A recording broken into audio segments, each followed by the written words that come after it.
the Super Speedway.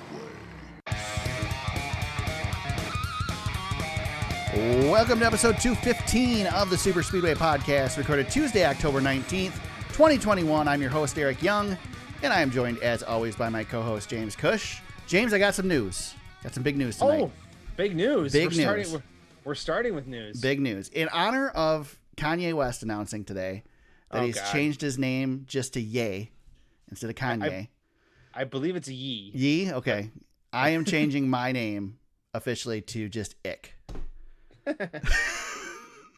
You've been ick as long as I've known you, man. Oh, I left that open for you. That wasn't even planned, folks. Wasn't even planned. Thank you. How's it going, James? Good, man. I was not expecting you to go with the Kanye West lead-in, but good. Everything else is good. I was at my kid's soccer game, and that's where I heard the news about Kanye changing his name. So yes, he's like wants to be Prince, but he's just not. Yeah. So tonight you were as close to my house as you've been in a long time, and we weren't able to connect. We have to do this over Zoom yet again. Yep. All good. I know. Good things. I know. I almost busted out the portable recorder just in case you made it out to the soccer game, and we could have recorded right there on the sidelines. Oh, that would have been good. While my wife yelled at the kids on the field at the same time. Yep, that would have been really good. That's a great idea. And good stuff, but oh man, yeah, we're not that creative. No, we do need to get together though, and do this in person before the end of the season. We're running out of time. I know. We got 3 races to go. Maybe championship weekend we'll hook up because we're gonna probably have a guest on the show that night because I don't think you're gonna take the victory in the fantasy, man. Probably not. Probably not. Although, well, we'll get to it. We don't need to spoil. We don't need to spoil it. We'll get there. So we're gonna kick things off by talking about a race that I did not watch this weekend. It was the Auto Trader Echo Park Automotive 500 from Texas Motor Speedway. James, I mentioned it way to sell the pod, man. I mentioned it last week that it was Saginaw Spirit Hockey started this weekend, junior hockey, and I'm the team photographer, one of the team photographers, and we had a game Sunday, and I got home, finally got everything together, was standing outside with the dog at 9:00, and I started watching the Texas race, and I'm like, there is no freaking way I'm sitting through 500 miles of Texas at 9:00 at night on Sunday night.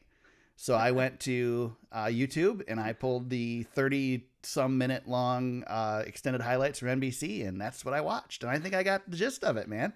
Yeah, I think you did. Yeah, you saw the big kabooms and to-dos, and at the end of the day, a familiar face was shooting the pistols and wearing the cowboy hat. No kidding, man. Ew! Wow. So I have a question for you. Okay, just in case anybody missed it, Kyle Larson won this race. Dominated this race to get the win. I don't have the results in front of me, but locked himself into the championship race at Phoenix. So I have a question for you on that, James, because a lot of people are like, that's dangerous. Kyle Larson now is locked in. He's the only guy at this point that knows he basically doesn't need to race the next 2 weeks. He can finish last and he's still in the playoff battle. So they can focus all their attention on the final race. However, is that a good thing? Because you can also overthink that final race as well. We've seen people like Mark Martin do it in the past when he was racing Dale Earnhardt for the championship and Roush screwing that whole deal up and costing Mark a championship. Is it a bad thing to have this much time to prepare? I don't think anything's changed for that 5 team. Yeah. I don't think they've changed one bit. I think they've been planning on getting there, and they had a big points lead, and a championship team expects to get there. I don't think anything's changed other than now they know they're officially locked in rather than being a 90% chance of being locked in with the points they had. So do you think there's anything that can rattle this team? I mean, nothing seems to rattle them, right? They just show up and race, man. Yeah. They just show up and race. They don't make mistakes. They got the best driver and the fastest car. And it's just, a couple months ago, I said this reminded me of Kevin Harvick 2014. It just seemed like every week, they're bringing the fastest car, and it's just a whirlwind of, fantastic results. And I think last week was their test of mettle, and now it's just downhill coasting for them from here on out until we get to Phoenix. Yeah. I don't know. This is the best team all season long. They got off to, I guess, a semi-rocky start, but as soon as they got that first, but they got that first win, and they're separate from everybody else. There's nobody else who's in their jurisdiction as far as I'm concerned. So Nope, I don't think anything's changed. This is a professional racing team. They're going to try to win these races, and they're definitely going to be ready for Phoenix, regardless. So, looking forward to. I honestly, Eric, I'm glad he's locked in because it takes one thing out of the equation for us. We've got an awesome points battle Yeah. for the rest of the spots. So, this is going to be really good. Really good stuff coming here the next couple of weeks with Kansas and Martinsville, and these drivers trying to find something here to get themselves in. I really hope that we get either Larson wins again this week, or Yeah, I like that. we get an out of playoff winner this week, because I'd really like to see everybody on the line at Martinsville. Yeah, I would too. I really would too, because it's so close. Yeah. He was in such a, let's say Ryan Blaney, he's second in points right now. Let's say he wins this race in Texas. Now you've got pretty much half the championship floor basically locked in, because Kyle Larson was so far in front. Right. But right now it's wide open, and I'm putting in guys who had trouble because they know what they got to do. Truex and Logano, they just got to win, and that's it. And they can do everything they can. They can strategize. They are not points racing. They are not playoff points racing. They got to win. I love that we've got a mix in this field here. You got Blaney, who's, I guess, feeling okay. He's got the points advantage, but it's gonna be fun. There's gonna be some strategy, and then we're gonna get to Martinsville. And it's gonna be wild. I'm really liking how the dominoes are kind of being laid out here for us. We've got some storylines to keep track of here. What's interesting about the bottom two right now in Truex and Logano is both of them are good at Kansas, and both of them are good at Martinsville. Yeah. So yeah. they could click a win off at either track. Exactly. And they don't have to race for any stages. Like right. they can strategize around the stages and just try to set themselves up to, get track position with with some strategy, however the cautions may fall, or take advantage of some breaks, do what the others aren't doing, because all they got to do is win. I think, honestly, Eric, I think I'd rather be a Joey Logano right now, because I know what I got to do. Yeah, I want to be either Joey Logano or be Kyle Larson. I mean, I don't want to be one of the middle drivers. Nope. You just got to show up now. You know who's in the worst spot? Chase Elliott. Kyle Busch, man. Kyle's in right now, but barely. Yeah, in but barely. And but I like where he's coming. Yeah. He won Kansas earlier this year, the Bushy McBush race, remember? Yeah. So yeah, man, every time you mention a name, you're really screwing with my pick today, because I have no idea who I'm gonna pick. I usually put our picks in, picks into our pool, and I still didn't know what to do heading into this race. I'm gonna figure it out by the time we get to the end of this. I'm struggling here, man. there's so many opportunities, and I was set, and now it's back up in the air. You're messing. Yeah, with it's me. a mess. It's a mess. Yeah, I don't know what to do. Speaking of Joey Logano is back where he is because he blew a motor, James. First time in 7 years that Logano's blown a motor. Yeah, pretty crazy. And late in the race, late-ish in the race. I guess he's kind of lucky that there wasn't many cars on the lead lap, or there was a lot of cars out at that point. But yeah, it didn't matter. I mean, he's down 43 points now. And like we said, he's got to win. It just, I mean, it sucks. I mean, he was having a pretty good run, solid, but a lot of playoff guys had problems. Yeah. Joey had to be happy that we had that big pile up. We had 8 cars off the track or out of the race because of the accident. Gives him a little bit of room to work with, but he's so far back, I don't even know if it matters. Yeah. So I think you're right. I mean, Truex 22 points back. You can make that up in the first 2 stages and still have a shot, but 43 points. I mean, unless everybody screws up, you're pretty much you got to win. Yeah, and these guys you're racing for points right now are all going to be in the top 12 for the most part. So there's not a whole lot of wiggle room. There's guys aren't going to be in the back. You're not going to be able to take points of advantage from any of them. Do remember though, we are going to Kansas, which we had a Talladega style wreck at Texas. And Kansas is known for them. Yeah. So. Yeah, I don't know what happened to Bubba. There wasn't a tire going down or anything. I'm pretty sure he just lost it there. That early caution. And I guess we'll talk about it now. But Kyle Busch, bad issue on pit road, speeding, put him in the back, and I guess made lemons out of lemonade. or Yeah. lemonade out of lemons. I don't, um, because he survived. He got a little bit of damage, but turned that into strategy to win a stage that he had probably no business winning. Right. But you talked about him being on the bubble and on the cut line. He's +8, and those 10 playoff points, or those 10 stage points that he earned, plus I guess for him the playoff point doesn't matter at this point, but he got those 10 stage points, and that's the difference between him being above or below the cut line, coming into a track where he's the defending champion. So Right. pretty fortunate, because I think his teammates weren't as fortunate on the day. Yeah, I agree. Let's see. We had Truex has trouble late in this one as well. Right? It was late, right? It was. It was late in the 20-minute highlights. So Truex and Hamlin all were within the last 30-ish laps. Oh yeah, that's right. Or so. Truex, man, he freaking that. I've not seen a hit that hard in that safer barrier. Yeah, that was a hard hit. Yeah, I mean, when the broadcast was when I was watching it live, it's, Jeff Burton made it sound like this was Daniel Suarez's fault. Yeah. And the more I watched it, I'm like, no, man, Suarez held. He was at the bottom and he held. Yeah. Truex came down, and that's why I put in the notes. Suarez gained on Truex, though. I think Truex lifted a little bit. James, I think it was a racing incident. I think it was two guys battling for space in the corner. Yeah. I don't think you can blame Suarez. I think it was a deal where, and I think we saw it in the Xfinity race the day before, where Truex was just lifted a little bit there in a corner where you don't lift. These cars don't lift. Well, that's another point that we might as well talk about now. After the race, Ryan Blaney had a great comment that you got to drive like an a-hole, because you can't give. Like, you cannot let off the gas. It's all about momentum. And honestly, I don't care if Martin Truex Jr.'s got that yellow stripe on the hood and the spoiler. Right. I'm holding my line. I can't back off, because somebody's going to get in the back of me if I'm Daniel Suarez.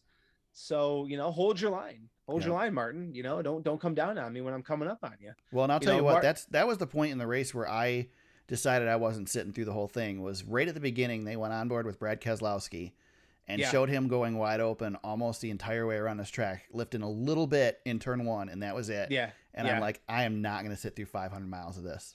Yeah, yeah. So the package and the distance of the race kept me from watching this race this weekend. Yeah, Denny Hamlin was pretty vocal about, he was just out there riding around at points. And, at the end of stage 1, there was some fuel strategy that was going on where Brad was, feathering the throttle through the straightaways at about 165 miles an hour. To try to earn some points that he needs. And, that was a little bit interesting, but yeah, you're right. I mean, these guys are just all out on the throttle. The thing that I noticed, I guess what stands out to me, especially when you're thinking about Kyle Larson, is the way that these guys enter the corner gives them more momentum through the corner and top end straightaway speed. Mm-hmm. And what I mean by that is I'm trying to speak eloquently about this, but it's difficult to explain on a audio medium when I'm talking about something I see. Right. But so Kyle Larson, I notice that on these 1.5 mile tracks, this is the first time I've seen this from him, but definitely at Texas, I noticed when he was not in the lead, he was backing off the corner like more aggressively than anybody else, like taking a completely different line and then flying to the bottom of the corner and just like building momentum, like full throttle. And I noticed that he was able to, I mean, one, he's got the fastest car out there. Right. But the way the style that he was taking into the corner, the line that he would take to make up ground on the car in front of him, was very noticeable to me, that he was able to build momentum better than anybody else. And I think, it didn't play so much of a role late in the race because a lot of that was pushing and getting out in front and getting clear. But he had something, whether it was him more him or more the car, he found something that was giving him an advantage to make up ground when he wasn't out front, which wasn't a lot. He was out front, for 250 plus laps. So, right. But still, I just, watching the race live, I picked up some of those intricacies that I've noticed from him before, and I just kind of found that, when you're watching Texas, Eric, you got to find little things to keep you interested, I Right. guess, along the way. But I just think it's cool watching the drivers. We bang on the package, and we've got one more 550 race left, thank God, Mhm. because it's terrible. But watching somebody like Larson find a way to make up ground with it is still pretty impressive to me. That's why these guys are the best in the business. Yeah, it's still racing, and they're still going to Yeah. find a way to show that they're better than the rest. Somebody's still Yes. going to be better at it, no matter how equal you make these cars. I mean, IROC proves that. Yeah. Yep. William Byron continues to show that he's not somebody to be forgotten about, despite not being in the playoffs anymore. Man. 55 Yeah. laps led, finishes second. Maybe Yeah. had a shot there at the end, but maybe race Larson a little bit differently if it wasn't his teammate and wasn't going to lock If he himself was into the in, championship. yeah. Yeah, this race was one of the reasons why I had him in my final four. If he could have just gotten through the last Yeah. round, he would have been in great shape. Win or not, he earned 50 points on the day. Really great race from Byron. He's going to be a threat at Kansas, I think, too. Yeah. But yeah, he was the only one who could do anything with Larson at all. And like you said, Eric, I agree. He gave him a lot of breaks throughout those late race restarts. I think anybody else in that position might have given Larson a little bit more trouble. Yep. Hamlin had an eventful end of the race. What happened with Hamlin, James? Yeah, two cautions late. He made contact with Tyler Reddick on lap 318, I believe, or 315, somewhere around there. I'm looking at the racing reference to get my exact numbers down. But so that caused the tire to go down. He spun the backstretch, kept it pretty much clean, banged the inside wall just a little bit. And then after Martin Truex's caution, he was back out there and still riding around towards the back, and cars started to pile up in front of him. And he hammered the 17 car. I cannot believe that team was able, one, that he didn't punch the radiator, and that was the end of the day. But also with so many cars a lap down, he was able to get back to 11th. That's crazy. And I mean, that car was junk. And we talked about last week how Kyle Larson and that 5 team made a championship saving move in the pits. Denny Hamlin's team, if they find a way to the final four and have a shot at this thing, this race right here, this moment with these late cautions and trouble were the ones that kept him alive, and he's still above the cut line. And I guess that's the best you can ask for when you have trouble like that, for sure. Right. Yeah, for sure. I mean, I guess we've seen 3 drivers that have been able to make something out of bad days so far in just the last 2 races, between Kyle Larson and Chase Elliott at Charlotte, and then Denny Hamlin here. I mean, that's and arguably, I think we could agree that despite the fact that Chase is on the outside looking in right now, I still think that those are going to be 3 guys who are going to be likely in your final 4. Exactly. So I mean, it's been interesting so far to see. Yeah, I mean, it goes to show you that, every year there's going to be little moments like this, and if you watch for them and you try to spot them in real time, you can call back to these specific things that happen, and know that this is what championship teams are made out of. You got to have some resolve. You got to have a lot of luck, but you got to have some resolve and some good fortune go your way. And like you said, Eric, you brought up a great point with Chase Elliott too. Like, these guys are all, they're scratching and clawing for every point they can get. And it's just massive that they can stay alive. Chase Elliott's right there at the cut line. So it's going to be really good. I'm looking forward to seeing what these guys can do with 2 races to go here. With his victory this weekend, Kyle Larson wins his 14th NASCAR Cup Series race. Do you know who he passed, James? Yes, I do. Last year's champion, Chase Elliott. Chase Elliott, yeah. Kyle Larson has now won more races in his career than Chase Elliott has, which is a very interesting stat. Yeah, he's approaching some pretty big names on the all-time win list too. He one more to match Ernie. Yeah, that's the one I was going to mention too, because he's my dude. But Leroy Yarborough Dick Hutcherson, and that's who he's tied with now. Ernie Yep. Irvin at 15. He just passed uh, Tim Richmond, for example, Chase Elliott. Yep. Yep. So, Curtis Turner's next up after that with 17 wins, Hall of Famer. yep, Curtis Turner. Ryan Newman and Casey Kane are 18-time winners. yep. This is one of those nerd So is things. Harry Gant, Neil Bonnet, you Jeffrey and I, Bodine. yeah, you and I nerd out about the all-time wins Yes. list. This is one of the things. But he's approaching Greg Biffle, Davey Allison, Buddy Baker, Hall of Famers right there, Davey and Buddy. So yeah, he's getting into elite territory. He's almost so Ryan Newman is 50th on the list all time, and he's gonna get there next year. Obviously, he can't do it. Well, I guess he could do it this year. He's got 3 races to go, so that's pretty cool, man. The really interesting thing is once you hit 21. Yes. Once you hit 21 wins, most you're of the drivers you're in rare territory. Yeah. Most of the drivers with 21 wins or more have at least a championship to their name. Yeah. There's if only not, 4. they're pretty big names. Yeah. There's only 4 champions below that number. Bill Rexford, and I'm going to read them off to you. Bill Rexford, Red Byron, Hall of Famer. Alan Kowicki, Hall of Famer, and we know why he's not higher on that list. And Chase Elliott, 13 wins. He's their past champion. But yeah, you're looking at, you get to 21, Eric. I mean, Benny Parsons, Bobby Labonte, Terry Labonte, Joe Weatherly, Joey Logano. Now you're getting closer to 30, and you're in Carl Edwards territory, Martin Truex Jr., Dale Jarrett.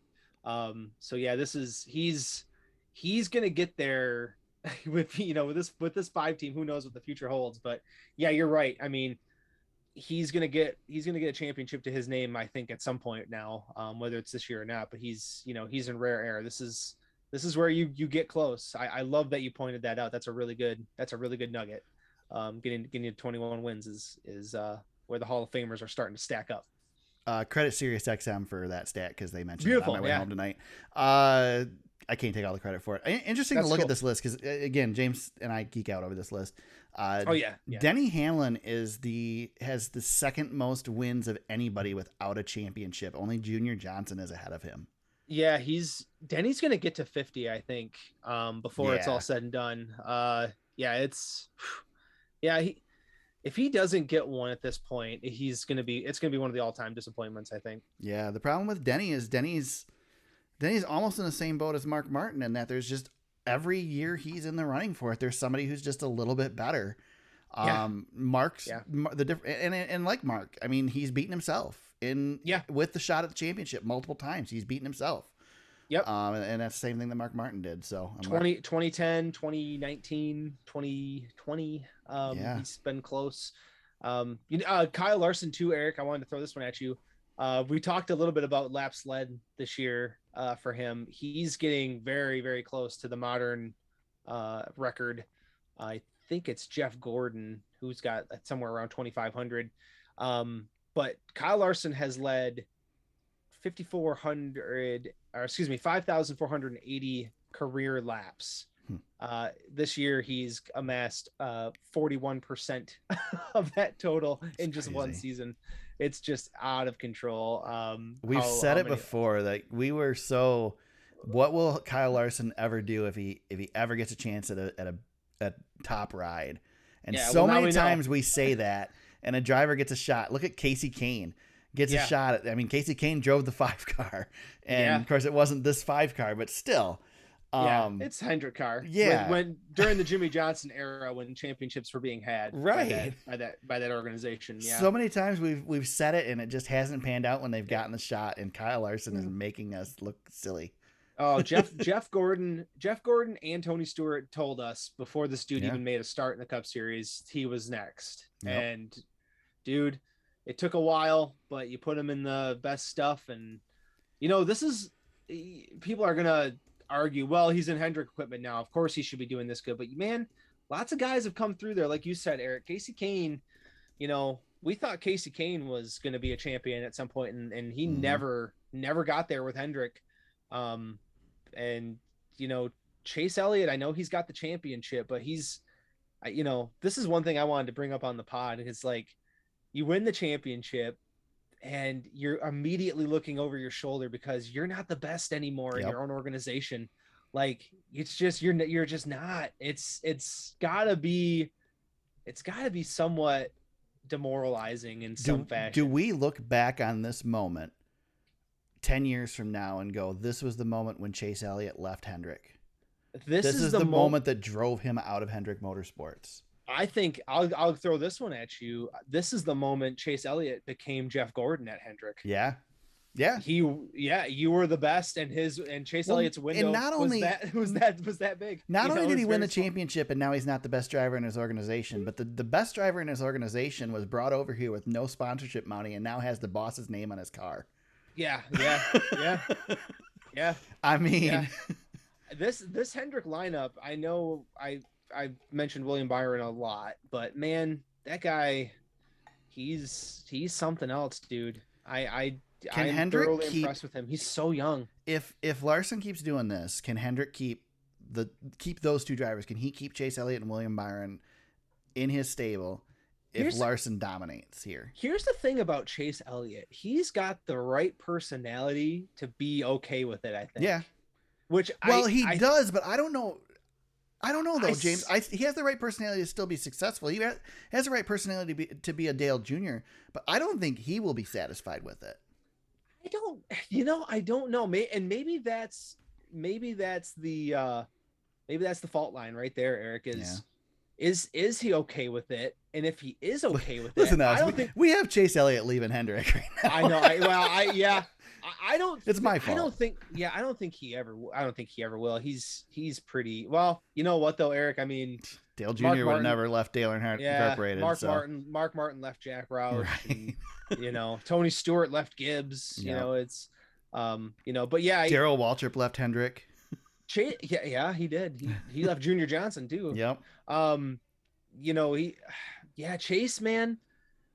I think he may not be the type of person to ever leave, but that might be his detriment at some point. I don't know. He seems pretty content. I mean, he's got great sponsorship. He's, it's not like he's not being given the best Napa's stuff. So loyal. I mean, he's got great sponsors, and they're not going anywhere. And Chase Elliott has so much more star power than Michael Waltrip ever did, and Napa didn't leave Waltrip for anything until he finally forced him to leave.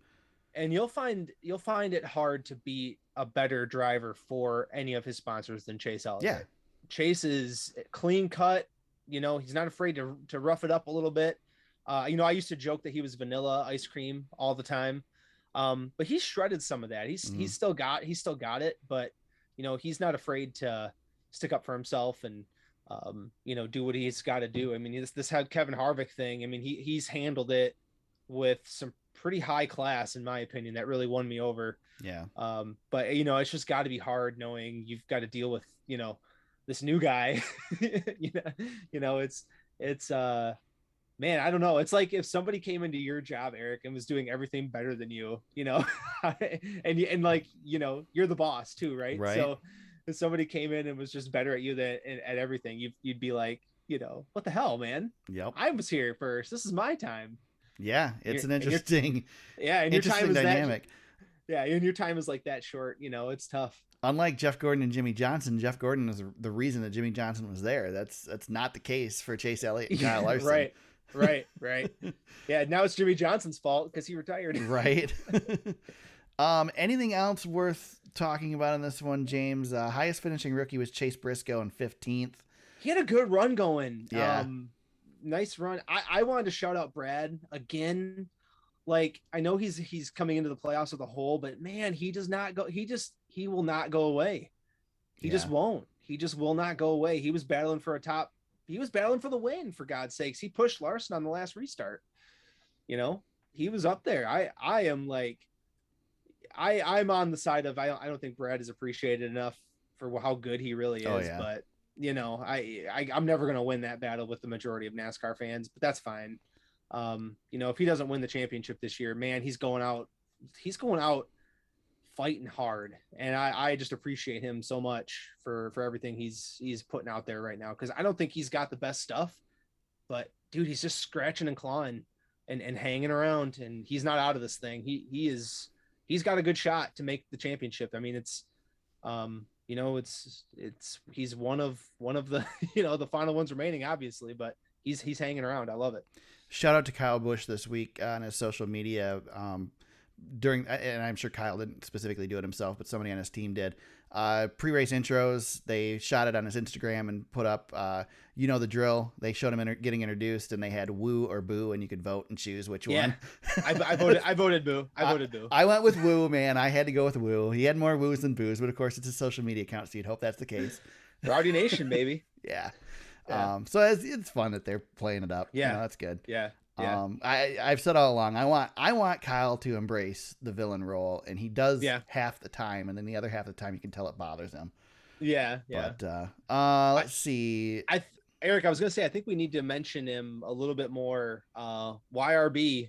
Yeah. Our buddy Todd's got to be ecstatic. His boy, he's 17 to the good right now. He's got the most points of anybody who has to point their way in.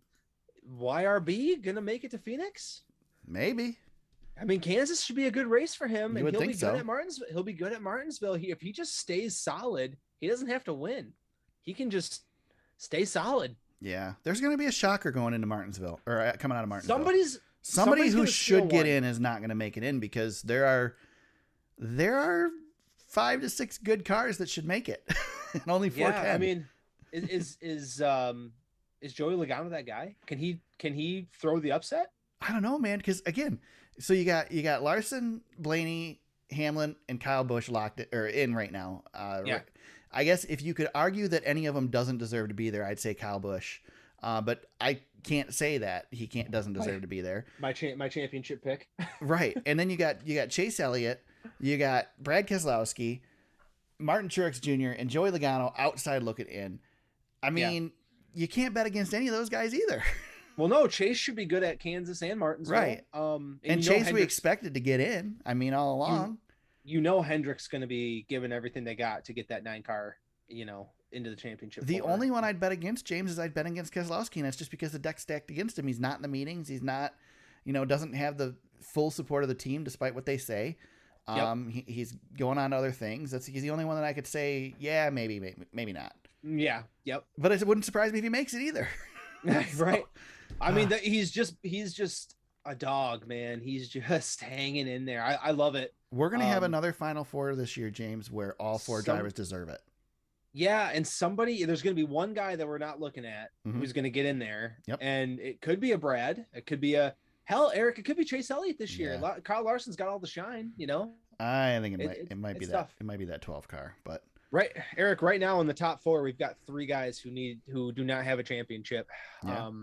And all the other champions are stacked up behind him. Kyle, Chase, Brad, Martin, Joey, all champions. Yeah. So we're gonna get one champion into this race, guaranteed. But right now, the 3 guys who don't have a championship are the ones who are in. So that's pretty neat. Christopher Bell gets 3rd place finish in this one. Good run for him. Want to shout out Kevin Harvick with a 5th place finish. Really terrible run early. Was able to rally for 5th place, and again, guy out of the playoffs, hasn't run really well this year. Still gets a top 5. Good on him. Tyler Reddick 9th place. Daniel Suarez 10th place. We should mention Tyler Reddick. He was trying to steal the show. Yep. He was out. Just showing again that there is so aggressive. That paint scheme is good no matter what. It is such a beautiful paint scheme. It is so recognizable. Yeah. Oh yeah. Man, it was cool to see that black and silver on the track. Well, there was a picture going around on Twitter of that car racing Byron up front, and it was just kind of cool to see those paint schemes. I know the 24 paint scheme's a little, obviously it's a lot different, but the colors are there. Right. And it was just kind of cool to see the black and the rainbow duking it out a little bit. And Tyler Reddick, man, what a driver he is. He might be the Larson, the new version of the old Larson. I was just going to say, what would he do if he was in better equipment? Man, these 1.5 miles, he just has it, and he just doesn't have because he's on the edge of his seat, man. That's how he races. And he doesn't have the horse under him, but man, does he elevate that car and that team. It's pretty cool to watch. I mean, he was trying to win the damn race, and he didn't care. He didn't care who was around him, and he raced Byron super hard, and He was banging with Denny Hamlin. It was awesome. Yep. Tyler Reddick's winning me over with his. He's aggressive. He's super aggressive, but man, he's a wheel man. And again, it's just one of those guys who stands out when he's up on the wheel. Probably worth mentioning anytime the 43 car gets in the top 15. Eric Jones at the 12th place finish. Yeah, another great run for Eric. He was top 15 all day on a day where lots of guys were lapped down. He was having a good run. There you go. Anything else, James, that I'm missing? Again, I didn't get a chance to watch it. So Texas, I mean, 3 hours, 42 minutes, almost a 4-hour long race. Was it a good one at least? It was a good race I think the last part of the race redeemed it. Yeah. But it was, safe to say we could cut 100 miles off this thing pretty easy and still have a good race. You take all the stage 2 and just put it in the trash, and I'd be fine with all that. But stage 1 and stage 3 were awesome. So maybe that's the problem. Maybe stage 2 is just a stinker. I heard the argument again on Sirius yesterday, I think it was, or the day before, that we should run the Coca-Cola 600, we should run the Southern 500, and we should run the Daytona 500, and every other race should be 300 miles or less. I wouldn't, I'm wavering on this now, where I was before. I was like, I don't know. I think it was Dave Moody who said it, and what he said is, of all the times that NASCAR has gone to New Hampshire Motor Speedway, be it a 300-mile race or a 301-mile race, have they ever left the track and gone, man, I really wish we'd had more laps? No, they don't. And heck, they even shortened it up on purpose this year. Right. So. You don't leave unhappy because it was 300 miles. You just don't. We had a shortened race at Michigan, 2 races last year, under 400 miles, and it was great. Yeah. That being said, the shortening of laps at Talladega this year really bummed me out. Yeah.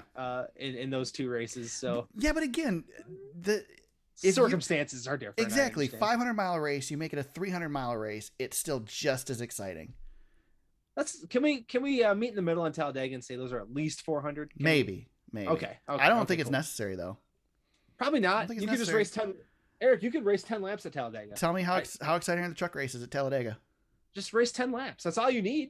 The truck races are 250 miles, aren't they? Those are great. Yeah, they're fine. Yeah. No reason to go any longer than that. I will never get off of that horse, James. I will never step down off of that soapbox. What's funny to me is I'd like to leave most of the races alone. There's a lot that I would shorten, but most of them I'd leave them alone. But I want to shorten the season, and you want to keep the season and shorten the races. Lengthen the season, and I'll tell you what. Instead of that extra 100 to 200 miles we race every weekend, give me practice and qualifying back. Yeah.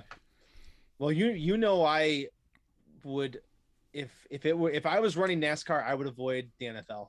Yeah. Just I would stay the hell away from it. Go in between the NFL, and that's your schedule.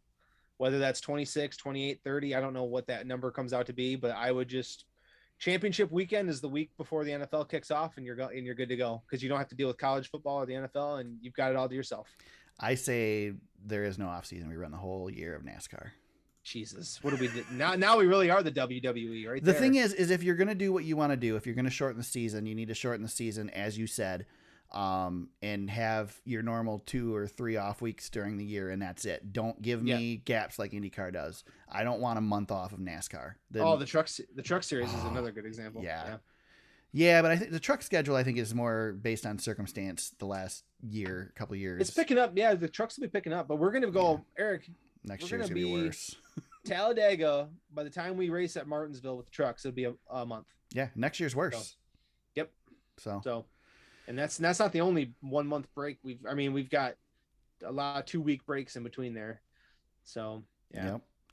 Yep. Prior to the Cup Series taking to the course, the NASCAR Xfinity Series ran the Andy's Frozen Custard 335 on Saturday. God, those freaking truck drivers coming up and winning races in the Xfinity Series, taking wins away from the playoff drivers. John Hunter Nemechek. You mean the Cup driver that came down and then came back up? Yeah, but hey, man, we might as well hit the news now. He's going to be back in the truck again next year. Yeah, he signed his deal and got his win. And John Hunter, I've tried to, I said this week, I joked. I said, I want to come on the pod and I want to crush John Hunter. And I don't even know what to say. Yeah. Like, he's really good. Mm-hmm. He should be in Cup. That's he should be. That's the only argument I have. But where does he go? There's nowhere to go. I don't know, but he shouldn't be racing trucks again. It bothers me. Yeah. It bothers me. He should be in the Xfinity Series at minimum full time next year. Yeah, I agree. But I don't know. I mean, he's too good to be racing out there. He's too. I don't know. He's just not doing anything for himself. Right. He's keeping his I don't name know. out there. Yeah, Reminding but everybody he's a winner. And then he gets beat by Sheldon Creed. Oh, here it do is. it. Sheldon Creed. There you go. Yeah. I almost missed the chance to do it. Oh, I was waiting for it. I was waiting for it. almost missed it. Dang. So Man. unprofessional.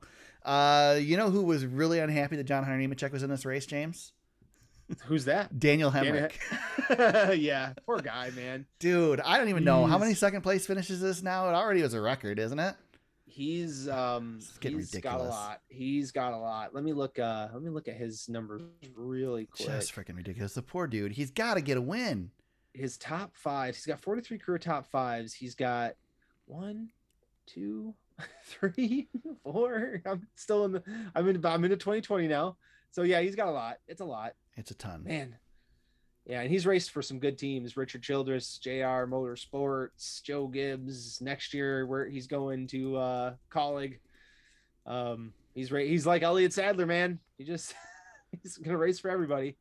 I thought he was gonna do it. 10 second place finishes, James. Yep, I thought he was gonna do it, Eric. I thought he had it. Yeah, it's getting old, and I still think he's gonna get a win before he gets out of this 18 car. This week might be there might be your pick right there, Eric. This Maybe. week might be it. Maybe. So yeah, it's Yeah. I don't know what else to say about old Daniel Hemrick. I watched this race. I don't remember much about it. No, the playoff drivers didn't do anything to separate themselves. I'll tell you that. They No. finished 2nd through 10th. Yeah. With Michael Annett sneaking in there for a top 10. That's it. Good on Michael Annett to get up there and get a top 10 finish. He's retiring at the end of the season. Yeah, we talked about him last week and Yeah. how cool it's going to be. He gets to kind of pick and choose, and that's awesome. Good for him, man. Yep. Good for him. I'm trying to think what else is worth mentioning in this thing. Didn't Jeb and Harrison had a little thing going? I don't think it was a major deal, but Yeah, they a little were- bit. a little bit of John going back and forth between those guys. But this championship group, they stayed status quo. They all scored the same amount of points. Yeah. I mean, I'm looking at second through 8th is 44, 45, 43, 42, 40, 41, 33. Like like they didn't do anything. There was literally no movement in the points. Right. You know who's won the last two races at Phoenix in the Xfinity Series, right? Would that be Mr. Austin Cindric? It would be Austin Cindric. So He's setting up nice. yeah. He's feeling good. Yep. 26 above the cut line. I think him and AJ are okay with John Hunter winning this race, because it didn't really do anything for them. They're fine. Yep. I agree. Yeah. AJ still leads the points. I think those are your two favorites going in this thing again. But it'll be interesting to see. I mean, I think you got Allgaier, you got Allmendinger, and you got Gregson's Cindric in there. Yeah. So Gregson's in right now. Yeah. I don't know. I don't see Harrison Burton coming to take his spot. No. I don't see Brandon Jones coming to take his spot. Maybe Justin Haley. But he's gonna have to do it at Kansas, because he ain't gonna do it at Martinsville, I don't think. I don't know. right. Hell, I don't know, man. I don't know. This is a Well, little bit more wild. here's the interesting thing, though, James. If you look at average finishes for Kansas, both Brandon Jones and Justin Haley have strong average Very finishes good. here. Yes. Yep. So- Exactly. They're very good. I mean, Yep. it's again up in the air, man. You don't know what's going to happen. Yeah. I mean, and Harrison Burton, like, he's still got the horses underneath. I'm not sure how segregated he is, with him going to Ford next year. I'm not sure.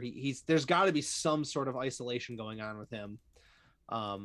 May not be to the extent of a cup driver switching cup teams, but he's still, they can't have him in every meeting, every competition meeting, Right. that he can take over to Ford. So I'm just wondering how that's all working out for him too. I don't know. I like Gregson to stay. I don't know. The Xfinity Series is good. Heading into Martinsville is gonna be fun with the Xfinity Series. Who the heck's driving the 54 this weekend? Ty Gibbs. Okay, there you go. Well, there's your winner. All right. Anything else in the Xfinity Series race, James? This was John Hunter Nemechek's second victory in the Xfinity Series. 56 Xfinity Series starts. Daniel Hemrick, fourth top 10 finish in 7 races at Texas Motor Speedway. 19th top 10 finish in 2021. Sam Mayer, highest finishing rookie, in 13th. And AJ Allmendinger leads the point standings by 4 points off over Austin Cindric. Yeah, nope, that's about it. And then Daniel Hemrick, if he doesn't get it done in the next couple of races, he'll go win Daytona in that Colleague car. So right. He'll be fine. Yep. I think he'll be fine. All right, let's talk some news, James. Hey, Tony Stewart's a drag race owner now. Yeah, you actually put this in the notes before I did. Yeah, so I know. I'm surprised you didn't have it in there yet. Yeah, there was really nothing of note at this press conference other than obviously his soon-to-be wife, Leah Pruitt, is driving the funny car. I did not know that he was bringing over. Oh, James, don't do this. I don't know that name either. I know what you're talking about, though. I'm blowing it.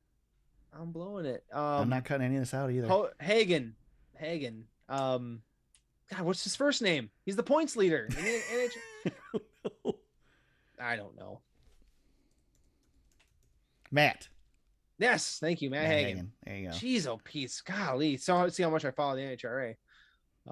Anyway, he's doing the funny car too. So yeah, there you go. So I heard an argument because I've been ragging on Stewart about this. I've been calling him Ray Evernham. But I heard a thing on Sirius not too long ago that he mentions in his press release too about Don Schumacher. He has been a mainstay, especially in Indianapolis, at the drag race, at the drag strip. Tony has. He's been semi-involved in the industry as well, so it's not as big of a shock that he's got a team coming here. But it certainly does help out Leah a little bit.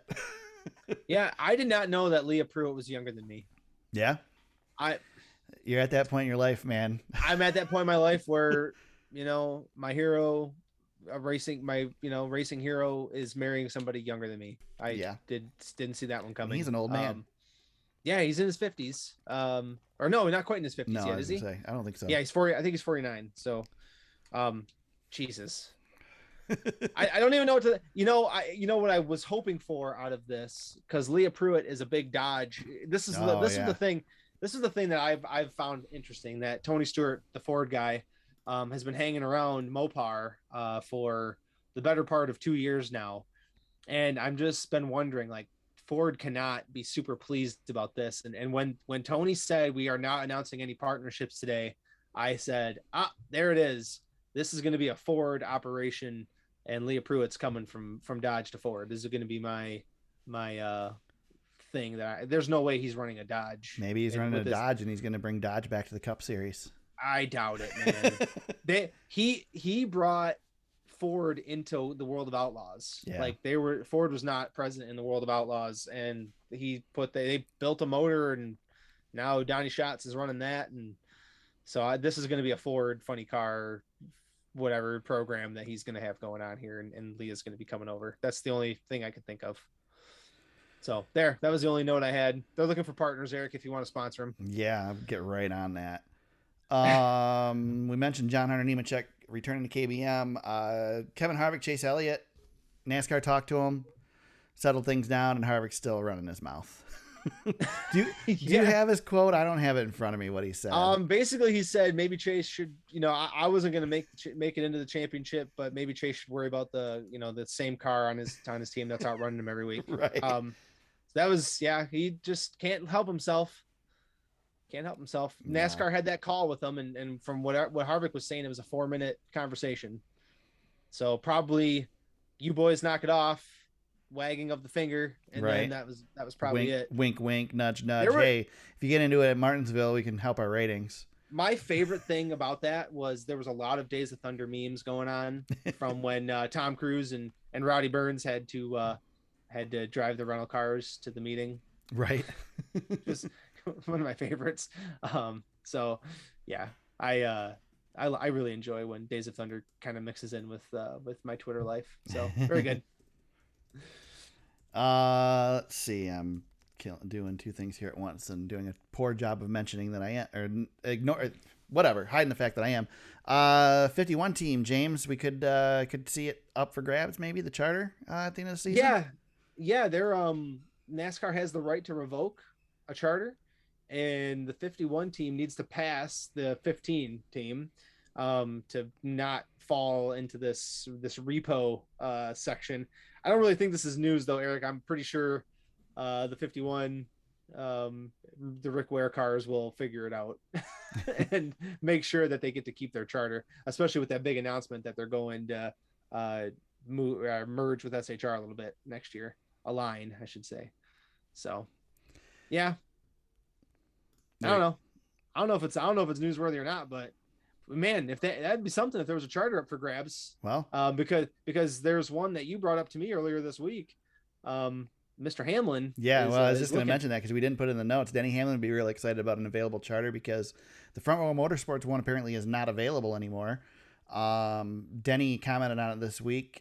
Basically, was asked by Jeff Gluck what it means if he doesn't have that charter next season for Kurt Busch's team. And Denny's quote is, "It certainly is not going to be financially good for us, but this whole effing sport is financially not good for us. What's the difference?"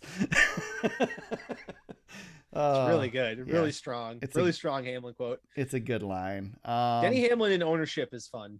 It is definitely fun. Yeah, I agree. Denny Uncensored is fun too. You know, when NASCAR's not fining him for saying what he wants to say. Yeah. Denny's pretty entertaining. Tell you what though, Kurt Busch crashes one time in qualifying. That's going to make an interesting weekend. Or qualifying rains out. Yep, that's going to make it interesting. Especially the first few weeks, because unless NASCAR changes the rules, generally it's the first few weeks you go by last year's points. So NASCAR is not going to allow Kurt Busch not to make the field. Yeah, I agree. With their biggest minority owner. I don't. Yeah, that 45 car is going to be in the field somehow. We'll create a champions provisional for him if we have to. It'll be racing, or if he misses the Daytona 500, that'd be interesting too. You just watch. Next year there'll be a champions provisional again. Probably. Let's see what else here. James, there might be some issues with the new NASCAR game. Yeah. I guess I'll do my JA corner right now. Yeah.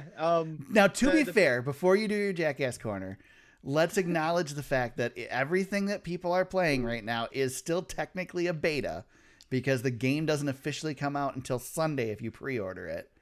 But boy, is Twitter fun.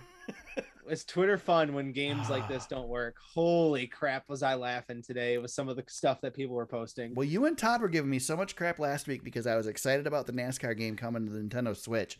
But at least that one, we know what the problems are with it. Yeah, exactly. We've had years of testing. Right. The new NASCAR Ignition game looks like it's going to have some problems. The game, I'm not saying the game makers are the jackasses. I'll just say the game itself is a jackass. But I'll have it delivered, downloaded on I already have it pre-downloaded. So once it releases, I can play it 2 days early here. So I'll have it. Should I pre-order it, James? I'm going to buy it anyway, probably, right? Yeah, I pre-ordered it. Pre-order it regardless. Well, I can't wait till I get to enjoy all the bugs with my driver sitting outside of his car and all this other crap that's going into this game. The 40 car pile up at Bristol. That was fun. Yeah, that was a good one. Kyle Larson going airborne at Daytona was a lot of fun. Yeah. There's a lot of bugs. I saw one where a guy pulled into his pit. He was racing the Bristol Dirt and needed to repair his car. And he pulled into his pit. His crew didn't touch the car, and there was a water bottle sitting in his pit stall. That was a good one. That was a really good one. So, the game's got problems. Game has got some problems. So, yeah, I talked about last week all the games that I need to purchase. I did warn my wife that these purchases will be coming over the next 2 months. But yeah, I don't know. I guess I probably should just pull the freaking trigger on it and have it ready to go so I can witness the mess that it is first thing before the patch comes out. Yeah, it's gonna be carnage. That's the thing with video games now is they make the guys who get on the pre-sales, they're the beta testers. If you're an early adopter for these games, you are the beta tester. Yeah, and then they patch them weeks down the road. I mean, I've been buying the Monster Energy Supercross games since the first one, and those are notorious for just being a mess at release. Man, so yeah, every game that launches now is broken. So the problem is I just don't see there's just not that much replay value of a NASCAR game to begin with on a console system to where I'm going to be able to put up with it if it's a mess to begin with and then come back once it's patched. So I'm worried about that. Yeah, it's gonna be tough to spend $60 and Yeah. and go from there. But at least NASCAR Heat on the Switch is only 50 or 40. Yeah, well, 40, I think. It's $40. Yeah. There you go. Yeah. Well, But I got to wait an got extra that month for that one. So, Yeah, you got that going for you. That's all right. yeah. Any other news, James? Yeah, just one that we missed. Bob Pockris reported that Stewart Haas Racing is still waiting on Smithfield to confirm their that's right. I plans did for skip past that. Sorry. So Eric Almirola, I guess, doesn't have a ride at the moment. Interesting. But I'm pretty sure they're gonna land something. But you would imagine. Yeah, just something to watch. What happens if Smithfield bails? Do they pull somebody else in that's got money, or do they not run? They got to run the fourth team, right? They got to keep it. Yeah, they lose the money if they don't. Yeah, you got to run that chartered car. Maybe Smoke comes out of retirement. Probably not. Matt DiBenedetto. Oh, let's talk about Matt DiBenedetto, James. I don't have him in the notes, but I wanted to talk about Matt DiBenedetto because this is a guy that I have been. I could almost put him in Jackass Corner this week. This is a guy that I have been on the bandwagon for the past several seasons to get an opportunity, and he played the victim earlier this year because he was surprised by losing a ride that it was announced a year ago that he was going to lose. And now he's claiming he's holding out for an opportunity to be able to speak his mind and blah, blah, blah, blah, blah. It's like, dude, if you really want a shot, then you're going to take what you can get. And if you're not going to, then peace. I'm just glad everybody else sees and can come to my team now. Come on my side. I've have plenty of room on this island. I've been alone over here for a little while. I don't want to hate on a guy. I like the guy, but come on, man. Free speech in NASCAR isn't really a problem. Have you seen some of the cars that have run in the last year or two? Yeah. Who's censoring Matt DiBenedetto? I mean, come on. He is in a Penske car, I guess, technically, the last 2 seasons, so maybe he's getting censored, but I don't know. It's just him reaching for anything he can grasp. Stop playing the victim and just prove yourself. You've had 2 years to do it. Come on. Yep. Go win, man. But it was it's the Cucci's fault. Yeah, I know, man. I know. So I don't want to hear it from Matt DiBenedetto anymore. Have fun in the truck series. Yeah. All right, James, we're going to Kansas Motor Speedway this weekend. I love when I can make you laugh like that. That was good. You snuck that one in there. That was good. Kansas Motor Speedway this weekend. The NASCAR Xfinity Series kicks things off with the Kansas Lottery 300. James, you get the first pick this week because last week you gained on me 11 more points, but I'm still up 44 points on you. Sir, you cannot pick Daniel Hemrick this week because that was your pick last week. Who you got? Yeah, I'm going to take Austin Cindric. Austin Cindric. All right. Yep, he's starting up front. Looks like he'll probably start second. So he'll hopefully have a fast piece, and I'll get another 2 points, and we'll keep on going. There you go. As I mentioned, 2 guys on my list, on the short list for picks for me, were Brandon Jones and Justin Haley, both strong finishers here. I think Brandon Jones has the best average finish of anybody currently running in the Xfinity Series over the last couple of races here. Yeah, he does. He also has 2 wins here in the last 3 races, I believe. Yep. But I'm not going to go that route. I'm going to go with the guy who's likely going to finish second to Ty Gibbs and go with Daniel Hemrick as my pick for this one. I would have picked him if I could have, but I couldn't. But I got some good points out of him last week, and I was looking at Justin Haley pretty hard. But I'll just go with a solid Penske situation. Yeah. With Austin Cindric. This one's gonna be a challenge, so I want to see who you go with because you cannot pick Kyle Larson for the Cup Series. I cannot pick Kyle Larson. It is the Hollywood Casino 400 on Sunday at Kansas Motor Speedway. Who do you have for this one, James? Give me KFB. KFB. All right. Locking himself into the championship round. KFB. There you go. Thank you. So I'm going to go, man, this is tough because Larson's locked in. Yeah, I'm not taking Larson. There's no way. I don't see Larson. Larson doesn't need to win this race. He'll probably be there and he'll probably run for it, but they don't care about points. If the day goes bad, who cares for them? It's not a big deal. They got nothing to prove here. So I'm not going to go with Larson. You can't take YRB. No, I'm debating on going with my gut or whether I'm going to go with, I'll just be safe. I'm going to go with Denny Hamlin here, James. Yeah, that's a good one. Denny's strong here. My gut for this one, and I really seriously almost went this direction, is Kevin Harvick. Because Harvick is really good here. He's got nothing to lose. He's been running better. Did well at Texas, pulled something out at Texas. So Harvick's a good choice here too, but I'm gonna go with Denny Hamlin. Yep, I like it. Very good. Fantasy league you probably want to talk about this week, right? Oh, what a whirlwind. Yeah, fantasy league kept me fully entertained, I'll tell you that. I love the fact. So here's the deal. Let me tell you what you did to me. This is the other thing you did to me this weekend, James.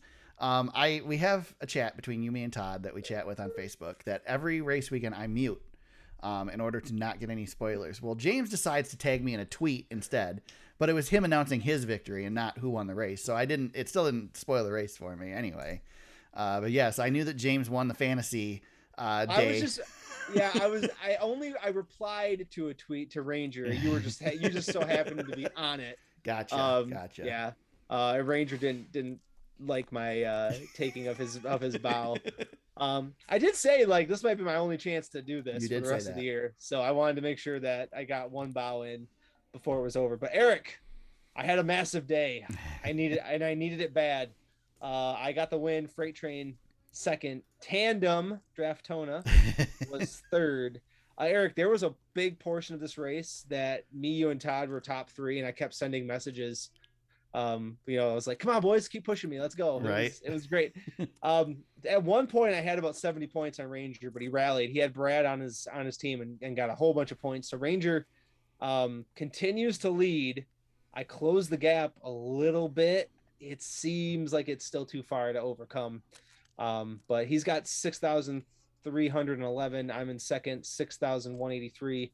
And Tandem Draftona is third, 6,182. So we got a barn burner for second place overall. And then the playoff right now, Tandem Draftona, he's leading that section. Bird 8U and Ranger. So yeah, I need a couple more of those to maybe catch Ranger. I doubt it'll happen, but I don't know. We'll see.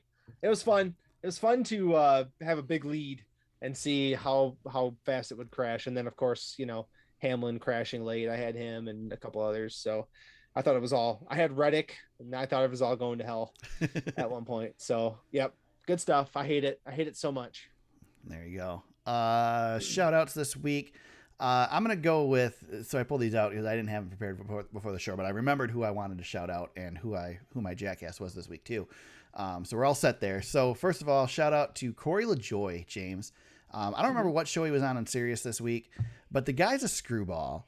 And so he's doing this thing. He's on this, apparently him and Joey Logano are good friends and they've been racing together for years. And Corey is on this kick that he thinks it's time for Joey to become Joe Logano. It's time to drop the Y. And his theme is we're going to the next gen car. It's next gen Joe. He wants to do next gen Joe next year. And he's gone so far as to, at the Charlotte test, at the Roval, they tested the first day at the Roval, and then the second day he's given Joey a hard time.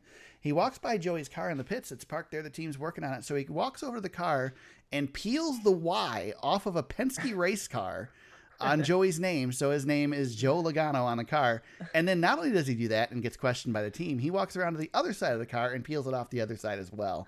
So, and Joey mentioned, of all the people in the garage, Corey LaJoy is the only one that would have the guts to go walk up to a car, somebody else's car, a Penske car of all, and peel decals off the car.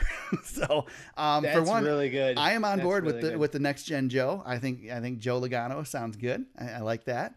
And I love the fact that Corey LaJoy is giving him a hard time. I'd like to see Corey LaJoy take off in this series. As much as I've ragged on him before, he's a goofball and good for the sport.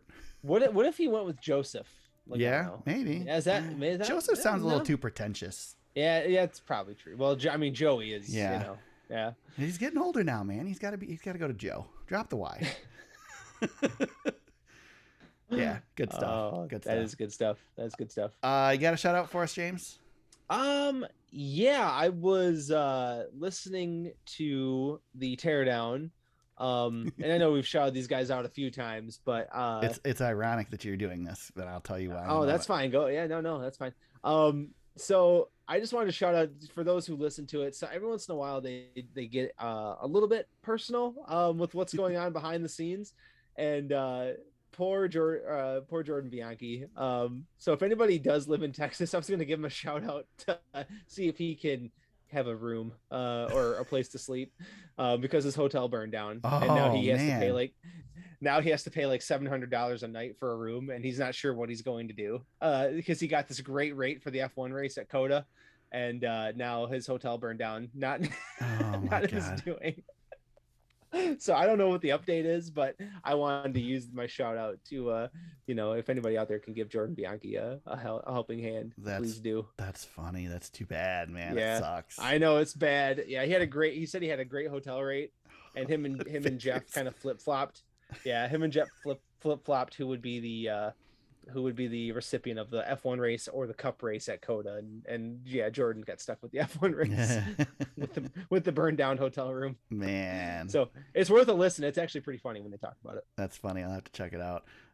Jordan is one that I've not met yet. I've met Jeff a few times, but not had a chance to meet Jordan. Yep, same. I like both of them, pretty entertaining. And as I say that, I want to reiterate that I like those guys, big fans of them. Jeff is. I know where you're going. Jeff is largely the reason, or a large part of the reason that James and I have this podcast, because when Jeff started doing his, we kind of thought, or I thought anyway, at least, that if Jeff can do what he's doing, we can do this, because it wasn't the production value of the daily, not to, put anything down on Jeff's podcast, but it was a guy talking to the fans. And we realized that that's what we've done all along, sitting in the car. So we certainly could do it, record it, and maybe some people would listen to it, which you guys are. We've been checking the analytics and they continue to take off. So that's awesome. But on that note, I have to give Jeff Gluck my jackass corner this week because Jeff tweeted out the other day, yesterday actually, according to this, I lean pro playoffs these days, at least in NASCAR. Hard to argue against the drama and storylines they produce.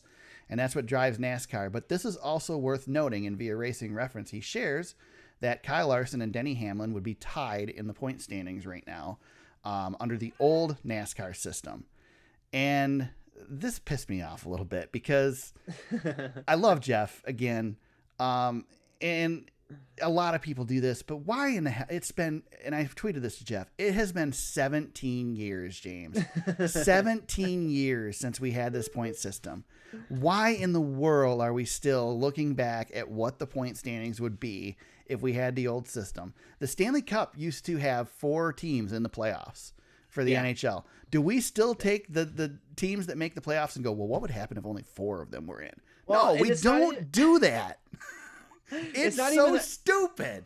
It's not even a true old system because they're still counting the points like we count today. Right. Versus what we counted back then. Yeah, not great. And then I got into a disagreement on Twitter with a name I won't mention about short track racing is basically more pure because they don't use gimmicks for their point standings. And my argument is that every single racing series uses a gimmick for their point. That's what point standings are. It's to take the races that we've run, the individual races that we've run, and come up with another prize based on those races. It's all a gimmick. It doesn't matter what you do. There is no standard point standings available. Everybody does something different. Formula One only gives points to the top 10 guys. It's, for God's sakes, 17 years. Let's just get over it. Accept the fact that we have this playoff system. I don't disagree with the argument of people that say, or from people that say that one race to decide it all is a little too much. I would be okay if we did something different, but I much prefer the one race system for the championship. I do think we should rotate the track every year, not every few years, but I like the one race deal. I like the system we have. You cannot argue the drama that we've discussed over the last several weeks due to the system, and great. So they would be tied with 3 races to go. There's still time for one of them to have the championship clinched before we get to Phoenix, if that was the case. Not to mention they all race differently if the old system's in place. It's so stupid. It's such a dumb argument. I hate statistics for this reason because you can make statistics say anything. Yeah. Did you enjoy that rant, James? That was really good. I like when you get fired up. Oh, man, did it make me mad. Yeah.